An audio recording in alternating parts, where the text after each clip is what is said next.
from loading on the inside of that right foot, where it feels restrictive, and we want it to feel restrictive because we're turning into an opposing force. So again, with no club in my hands here, I'm literally feeling my swing of the day, what I'm capable of. Hi everyone, Murdoch here, hope you're well. You've got to start here. So good posture, shoulders back, because remember that determines the ability to turn well. It feels the easiest. So that's the first thing to do before we even touch a club and before we even move off the ball, is get shoulder blades back. This is the second most important thing to stop a sway, is create that little slide to pressure the inside of that right foot. Now, you've got to focus now on your right knee and instep. So you can perform this drill hands on shoulders, and you should immediately feel the ability to turn your right hip behind you there. It doesn't want to go laterally. We've made our little slide with the hips to put the spine angle there. Can you see it's a natural position to start from? It's impossible to slide from there. You're going to feel like you can turn. It'll feel very restrictive to about here only. A half swing position. There you are, right chest. I refer to this position a lot. But honestly, you can build the swing off that alone. Even if this is your new top of the backswing, remember momentum and shaft length, so i.e. a longer club will take you a little bit beyond there. Don't be confused with top of the backswing being horizontal. You have to get to horizontal, because you don't.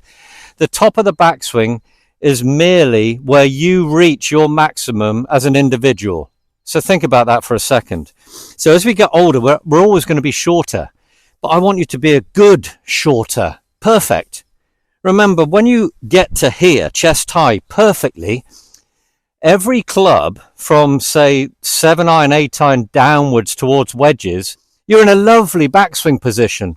It'll only be a little bit challenging to create full speed with 3-wood and driver unless you grip down the shafts on those longer woods to make them feel more natural here. Remember, we want to be efficient here.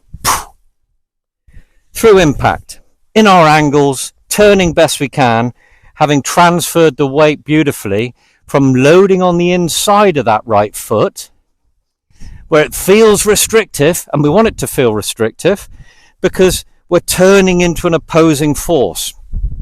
So again, with no club in my hands here, I'm literally feeling my swing of the day, what I'm capable of. I've just come up here a moment ago to make this video, so I'm a little bit stiff, having done a couple of warm-up swings to not hurt myself, but it's always going to be this challenge every day.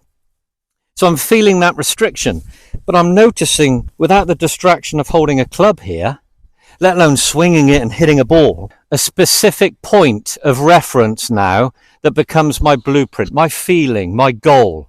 Because setting up in this position, I'm now reacting to that good setup as I move. It's naturally going to turn.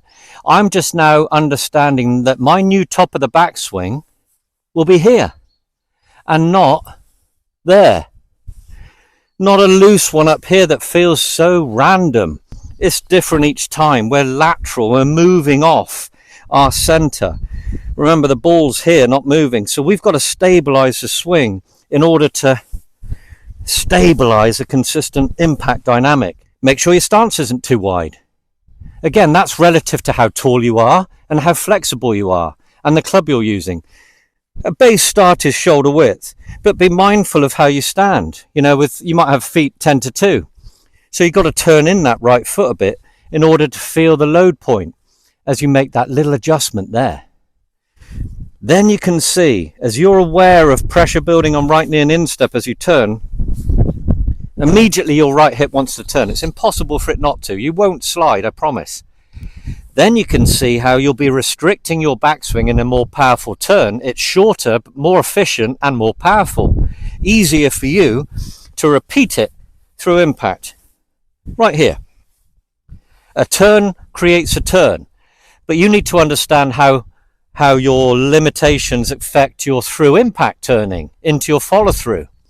So again, from doing this exercise here, waiting for the group on the first tee to clear out of range, you've got opportunities for this, just stay down.